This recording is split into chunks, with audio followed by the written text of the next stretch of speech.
प्रार्थना क्या है फिर से सुन लो। हे धरती माता, मैं आपको शुद्ध और सजीव करूँगा, जहर मुक्त करने का काम करूँगा। हे माँ, आप अपनी शक्ति प्रदान करना। हे ईश्वर, इस कार्य में मेरी मदद करना। साथियों, राम राम किसान भाइयों, आप देख रहे हो हेलो खेत किसान। साथियों, आज मैं आपको कुछ दिखाने की कोशिश कर रहा हूँ। साथियों, आप देखिए, इस खेत में आपको कहीं खरपतवार दिख रहा है क्या? अब ध्यान से देखिए साथियों, नहीं दिख रहा है ना? दिखेगा कहाँ से साथियों, है ही नहीं इसमें। तो साथियों, ये कैसे हो पाया? खरपतवार जीरो कैसे हो पाया? जैविक खेती में सबसे मोटी समस्या खरपतवार की साथियों, और इस समस्या का आप बिल्कुल निजात पा सकते हो। इस समस्या का आप बिल्कुल समाधान पा सकते हो साथियों। जीरो खरपतवार होगा। मैं पिछले 3 सालों से जैविक खेती कर रहा हूँ, और मैंने जो ट्रिक अपनाया है ना साथियों, इससे आपका एक भी खरपतवार नहीं होगा। 90% आपका खरपतवार उगेगा ही। साथियों, मैं आपको जो ये प्रार्थना बताने जा रहा हूँ ना साथियों, इसको आप ज़रूर अप्लाई करना, आपको ज़रूर फ़ायदा होगा। और जैविक खेती में मात्र एक प्रार्थना से आप 90% खरपतवार कम कर सकते हो साथियों। तो मैं आपको बता रहा हूँ प्रार्थना क्या है और प्रार्थना की विधि क्या है। उस विधि से और उस प्रार्थना को उस विधि से बोलोगे तभी वो 100% कामयाब कारगर हो पाएगी साथियों। तो मैं आपको बता रहा हूँ, आपको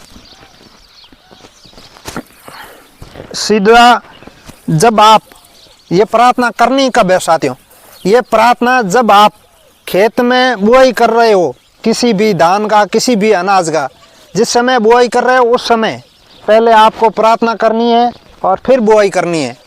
तो साथियों, आप अपने खेत में हो तो वहाँ पर आपको सीधा आप कल्टीवेशन कर रहे हो या सीडल किसी से बुआई कर रहे हो, तो साथियों आपको सीधा बैठना है धरती पर, और बैठने के बाद प्रार्थना करने का तरीका ये है साथियों, आपको सीधा ज़मीन, सिर है आपका सीधा ज़मीन से टच होना चाहिए।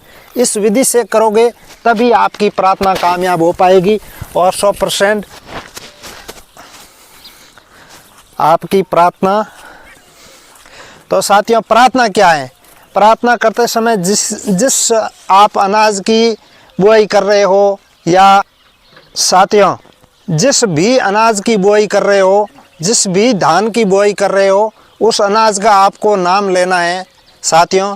जैसे चने की बुआई कर रहे हो तो आपको नाम लेना है, हे धरती माता, मैं आपकी कोख में ये चने की फसल बोने जा रहा हूँ, कृपया आप मेरे खेत में खरपतवार मत उगने देना।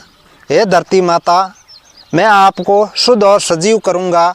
हे धरती माता, आप अपनी शक्ति प्रदान करना। हे ईश्वर, इस कार्य में मेरी मदद करना। साथियों, इस प्रार्थना को आपको 3 बार दोहराना है। प्रार्थना क्या है फिर से सुन लो। हे धरती माता, मैं आपको शुद्ध और सजीव करूँगा, जहर मुक्त करने का काम करूँगा। हे माँ, आप अपनी शक्ति प्रदान करना। हे ईश्वर, इस कार्य में मेरी मदद करना। साथियों, इसी प्रार्थना को आपको 3 बार दोहराना है और 100% कारगर है साथियों। मैं पिछले 3 सालों से कर रहा हूँ। आपको कोई खरपतवार दिख रहा है तो बताओ साथियों, कुछ भी नहीं उग रहा है। 90% खरपतवार कम हो गया साथियों। और मैं खरपतवार के लिए मैंने इतने केमिकल डाले थे, फिर भी खरपतवार कम नहीं हुए साथियों, और उगने बंद नहीं हुए साथियों। मैंने मूंगफली की फसल बुआई की हुई 5 बीघे फसल मैंने छोड़ दी थी साथियों।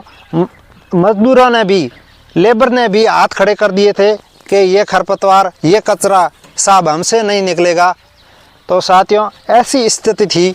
आज आप देख लीजिए, ये रिजल्ट आपके सामने है साथियों। और प्रार्थना जो ये जैविक खेती में ही कारगर है। अन्यथा आप केमिकल डाल रहे हो और ये प्रार्थना कर रहे हो तो मुझे नहीं लगता ये सक्सेस होगी। क्योंकि आप धरती माता से वादा कर रहे हो कि हे माँ, मैं आपको शुद्ध और सजीव करूँगा, जहर मुक्त करने का काम करूँगा। हे माँ, आप अपनी शक्ति प्रदान करें। तो आप वादा कर रहे हो कि मैं आपको शुद्ध और सजीव करूँगा, जहर मुक्त करने का काम करूँगा, फिर आप ऊपर से जहर डालोगे तो ये प्रार्थना मुझे नहीं लगता कभी सक्सेस हो पाएगी। तो साथियों, ये प्रार्थना थी और ज़रूर आप अप्लाई करना। वीडियो पसंद आया है तो वीडियो को लाइक करना, चैनल को साथियों ज़रूर सब्सक्राइब करना, और आपको इसमें क्या पसंद आया, क्या कमी लगी, कमेंट में ज़रूर बताना साथियों। जय हिंद, जय जवान, जय किसान।